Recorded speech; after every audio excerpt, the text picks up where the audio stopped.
kurang semangat ya Kak. Shalom adik-adik. Shalom. Apa kabar? Luar biasa baiknya. Wah, luar biasa ya. Hari ini kita mau mulai ibadah kita. Sebelum itu yuk kita sama-sama berdoa dulu. Tangannya dilipat, matanya ditutup ya. Tuhan Yesus, terima kasih Engkau telah memberikan kami pagi yang cerah. Saat ini kami akan memuji dan meninggikan nama Tuhan. Pimpin kami ya Tuhan. Terima kasih Tuhan, hanya di dalam nama-Mu kami sudah mengucap syukur dan berdoa. Amin. Amin. Adik-adik, semuanya udah sapa papa mamanya belum? Sekarang kita mau sapa Tuhan Yesus. Yuk sama-sama katakan selamat pagi Tuhan. Selamat pagi Tuhan, tak lupa terima kasih.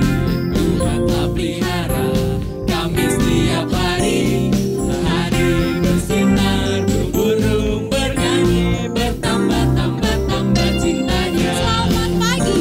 Selamat pagi Tuhan, tak lupa terima kasih. Tuhan telah pelihara kami setiap hari. Matahari bersinar, burung-burung bernyanyi, bertambah-tambah cintanya. Sekali lagi. Selamat pagi Tuhan, tak lupa terima kasih. Tuhan telah pelihara kami setiap hari. Matahari bersinar, burung-burung bernyanyi, bertambah-tambah cintanya.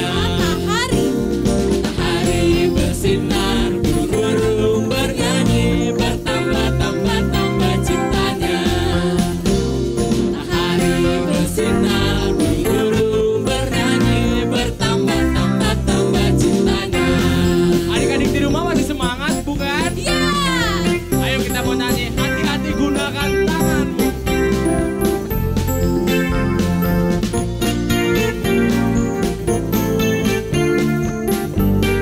Sama-sama katakan. Hati-hati gunakan tanganmu. Hati-hati gunakan tanganmu. Allah Bapa di surga melihat ke bawah. Hati-hati gunakan tanganmu. Hati-hati gunakan matamu. Hati gunakan matamu. Kedap-kedip. Hati-hati gunakan matamu. Kedap-kedip. Allah Bapa di surga melihat ke bawah. Hati-hati gunakan matamu. Kedap-kedip. Hati-hati gunakan mulutmu. Amin. Hati-hati gunakan mulutmu. Amin. Allah Bapa di surga melihat ke bawah. Hati-hati gunakan mulutmu. Amin. Hati-hati gunakan tubuhmu. Amin. Hati-hati gunakan tubuhmu. Kedap-kedip. Amin. Allah Bapa di surga melihat ke bawah.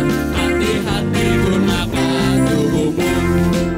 Kedap-kedip. Amin. Beri kemuliaan buat Tuhan.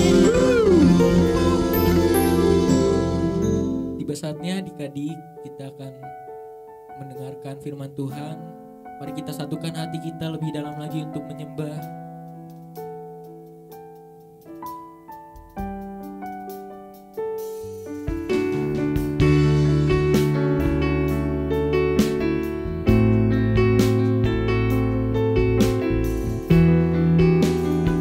Kita angkat pujian, Bapakku datang. Bapakku datang.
sertaku.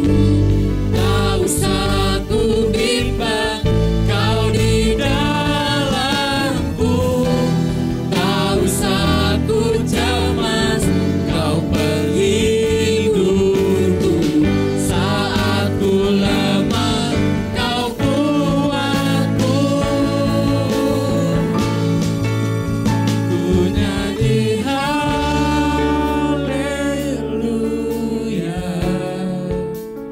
ku nyanyi haleluya. Sungguh Kau hebat, ajaib perkasa perbuatanmu.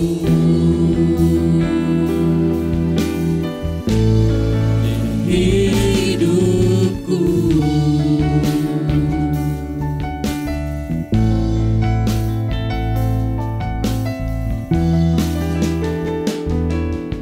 Katakan sama-sama dari awal lebih sungguh lagi. Bapakku datang menyembahmu di sini. Ku percaya Kau ada bagiku. Tak usah ku takut, sebab Kau sertaku. Tak usah ku bimbang, Kau di dalamku. Tak usah ku cemas, Kau penghiburku. Saat ku lemah, Kau kuatku. Ku nyanyi haleluya, ku nyanyi haleluya. Sungguh Kau hebat, ajaib perkasa perbuatanmu.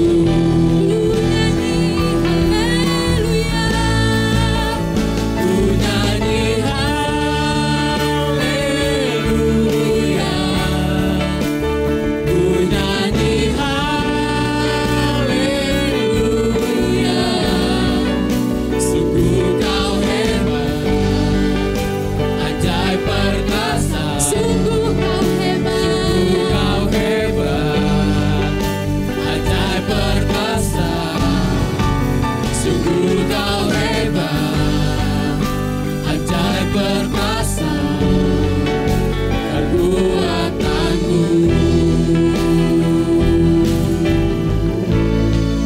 Hidupku. Yes, Tuhan.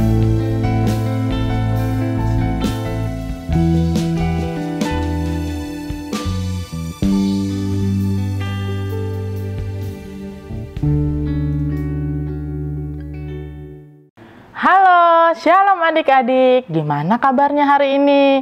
Pastinya luar biasa baiknya dong. Nah, kita sudah memuji dan memuliakan nama Tuhan. Sekarang waktunya kita mau dengarkan firman Tuhan. Tapi sebelumnya kita mau berdoa terlebih dahulu. Lipat tangannya, tutup matanya, kita mau berdoa. Tuhan Yesus, terima kasih. Kami mengucap syukur buat kebaikan, penyertaan Tuhan yang sampai saat ini sudah kami rasakan. Bapa, kami sudah memuji, memuliakan nama Engkau. Saatnya kami mau mendengarkan firman Tuhan.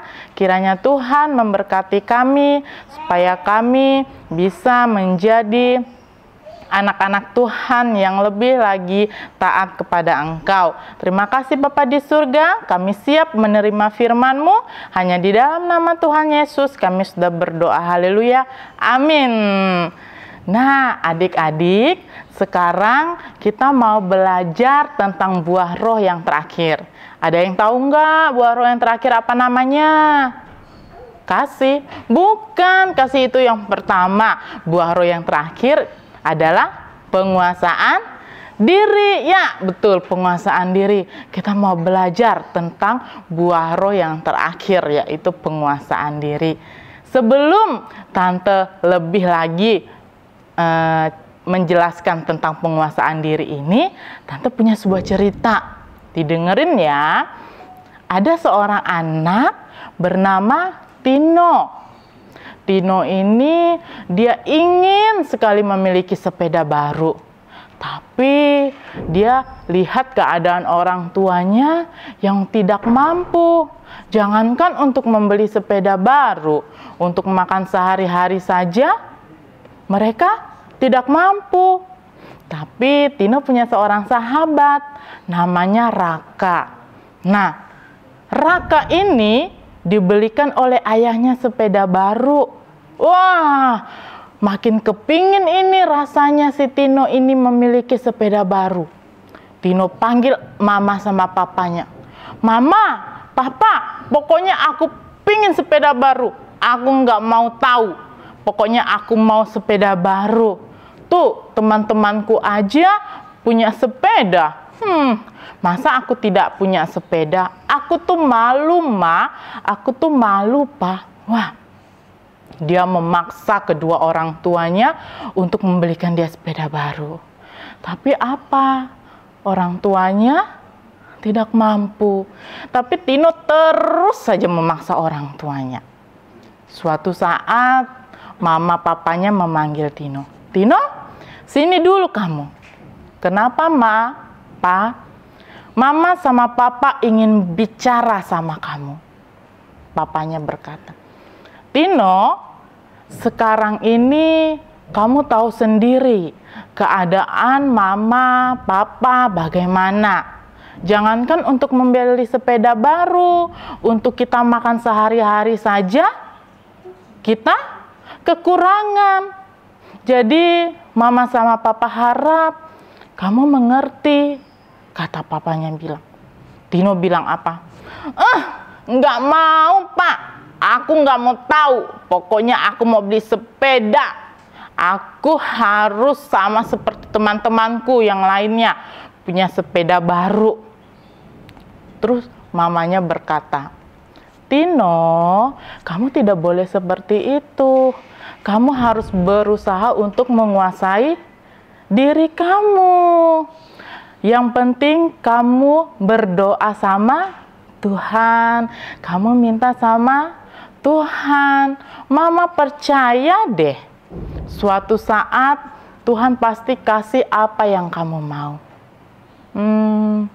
Gitu ya, Ma, kata Tino bilang. Ya deh, mulai hari ini aku mau berdoa sungguh-sungguh, kata Tino. Aku mau minta sungguh-sungguh. Walaupun bagi manusia nggak mungkin, tapi Tino yakin bagi Tuhan tidak ada yang tidak mungkin. Nah, beberapa lama kemudian Tino tetap terus berdoa meminta sama Tuhan. Suatu hari temannya, sahabat Tino yang bernama Raka tadi datang ke rumah Tino. Tok tok tok tok tok. Tok tok tok tok. Dibuka pintunya. Halo Raka, kata Tino. Tumben kamu main ke sini, kata Tino bilang.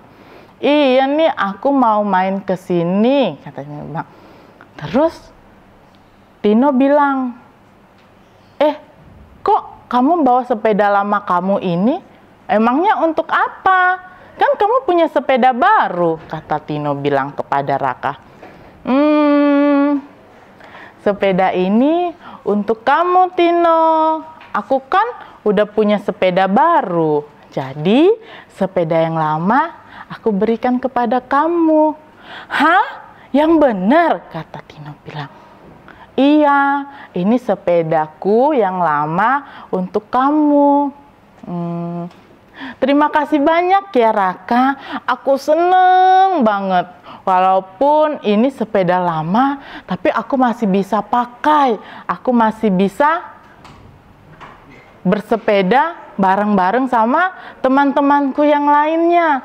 Wah, Tino sangat gembira. Tino sangat mengucap syukur kepada Tuhan. Nah, adik-adik, dari cerita tadi kita ambil kesimpulan bahwa Tino berusaha untuk menguasai dirinya. Kita tahu kita harus berusaha untuk menguasai diri kita. Tante, aku mau tanya, emangnya penguasaan diri itu apa sih? Yuk, kita mau belajar. Penguasaan diri itu, ya, adik-adik boleh catat di buku atau di kertas lembar.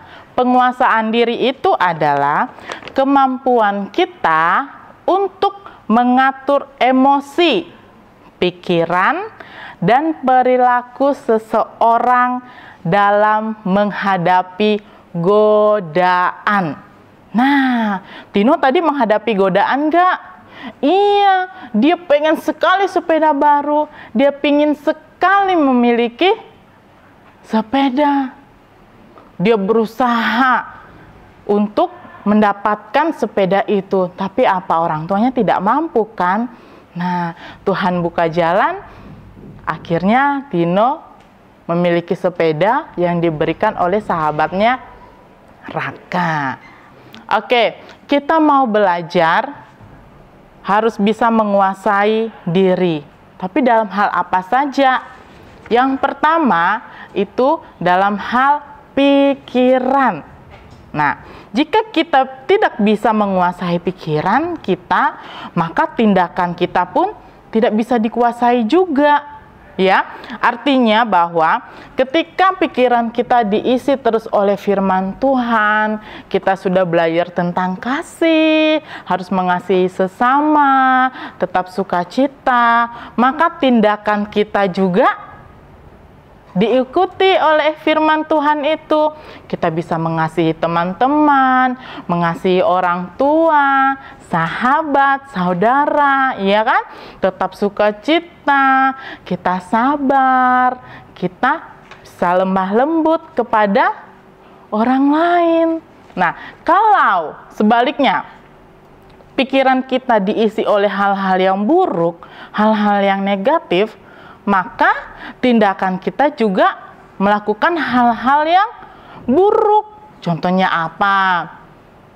Wah, di atas kulkas itu di dapur ada uang itu 5.000. Wah, udah mulai tuh di pikiran, udah mikir, aku pengen beli es tapi nggak ada uang.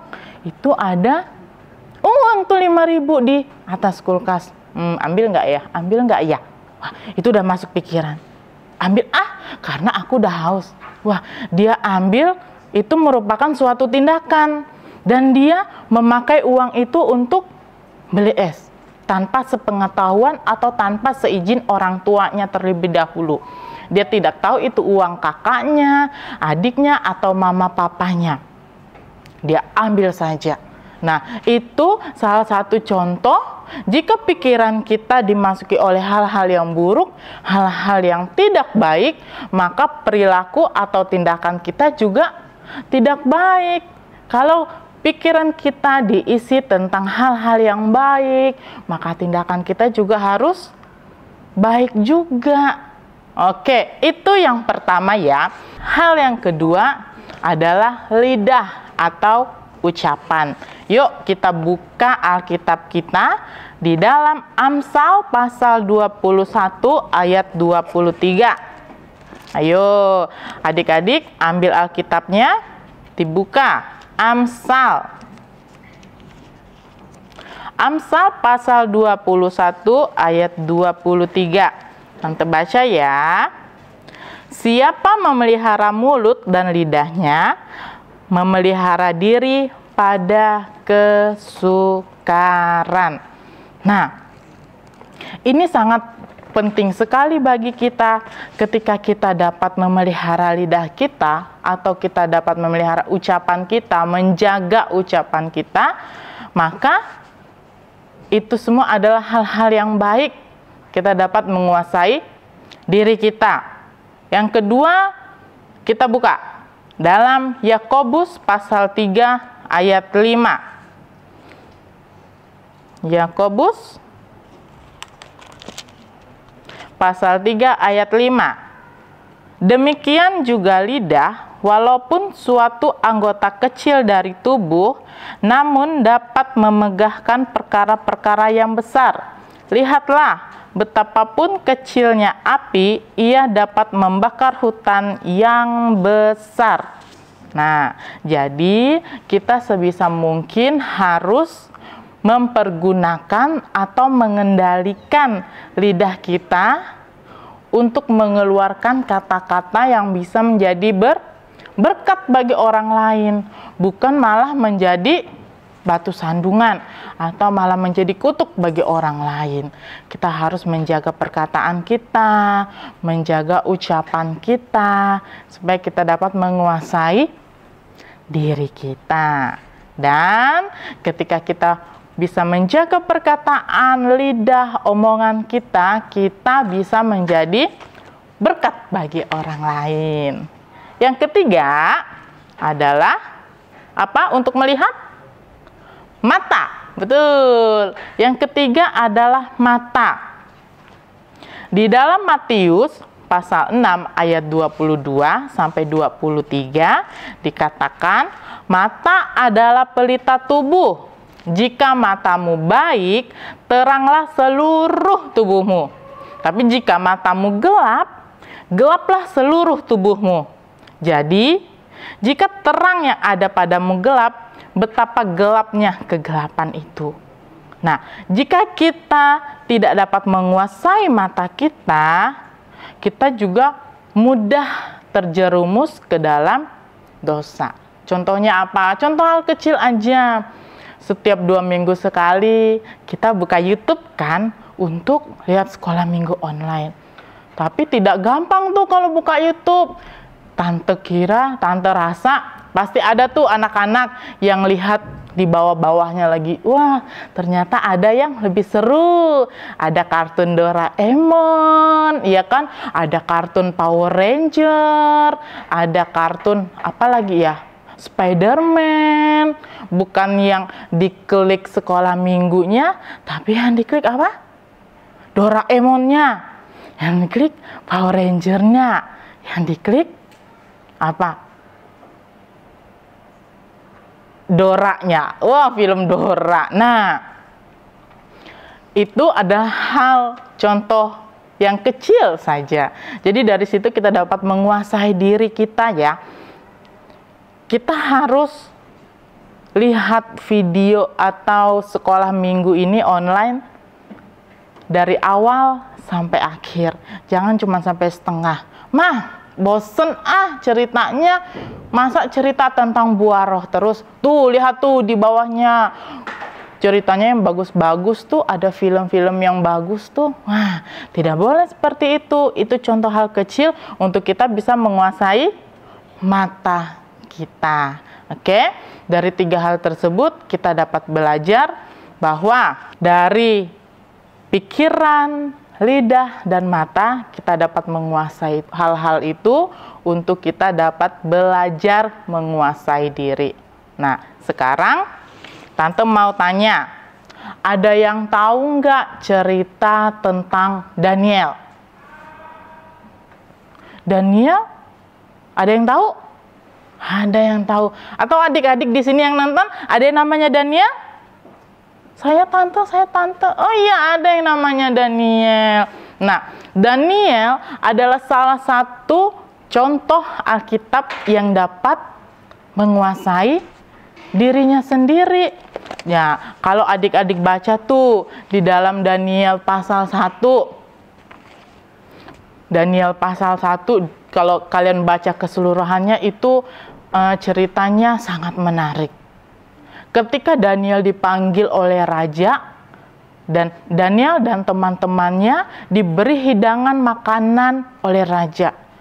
Wah, makanannya enak sekali. Ada ayam goreng, ada ayam bakar. Oh, semuanya makanan yang enak sekali. Tapi kira-kira Daniel mau makan nggak? Daniel nggak mau makan sama teman-temannya. Kenapa Daniel nggak mau makan? Bukannya enak ya makanan dari raja? Daniel dan teman-temannya tidak mau makan makanan raja karena makanan itu sudah dipersembahkan dahulu kepada dewa. Jadi Daniel tidak mau. Daniel lebih memilih makan sayur dan minum air putih. Raja bilang kepada Daniel, "Daniel, kalau kamu tidak mau makan makanan ini, kamu nanti pasti menjadi kurus. Badan kamu kecil, tidak seperti yang lainnya." Daniel bilang apa? "Raja, saya tidak mau makan makanan ini karena sudah dipersembahkan oleh dewa terlebih dahulu. Saya tidak mau, lebih baik saya makan sayur dan minum air putih. Dan saya yakin Raja, badan saya pasti lebih besar." Nah, apa yang terjadi? Ketika mereka makan, Daniel dan teman-temannya, perawakan mereka, badan mereka malah lebih besar. Badan mereka malah lebih kuat daripada yang lainnya, orang-orang muda saat itu yang makan makanan dari raja. Walaupun begitu, Daniel tetap berusaha menguasai diri dia. Dia tetap taat pada Tuhan. Dia tetap teguh pada pendiriannya tentang firman Tuhan. Nah, ketika Daniel berusaha menguasai dirinya untuk tidak makan makanan raja, maka hasil atau buah yang Daniel peroleh itu apa? Yuk kita baca di dalam Daniel pasal 1 ayat 17. Adik-adik buka ya. Daniel pasal 1 ayat 17. Kepada keempat orang muda itu, Allah memberikan pengetahuan dan kepandaian tentang berbagai-bagai tulisan dan hikmat. Sedang Daniel juga mempunyai pengertian tentang berbagai-bagai penglihatan dan mimpi. Nah, ketika Daniel berusaha menguasai dirinya, maka apa hasilnya? Daniel menjadi orang yang kuat, orang yang diberi hikmat oleh Tuhan. Dia lebih pintar daripada orang lain, daripada teman-temannya, daripada orang-orang muda saat itu. Nah, dari cerita ini adik-adik bisa mengerti, adik-adik bisa belajar bahwa ketika adik-adik berusaha untuk menguasai diri kalian, ya, berusaha menguasai untuk tidak melakukan hal-hal yang buruk atau hal-hal yang tidak baik, maka hasilnya itu pasti akan kalian peroleh. Apa hasilnya? Kalian akan menjadi anak-anak yang luar biasa. Sekolah kalian berhasil, pada juara semua, pada pintar-pintar semua.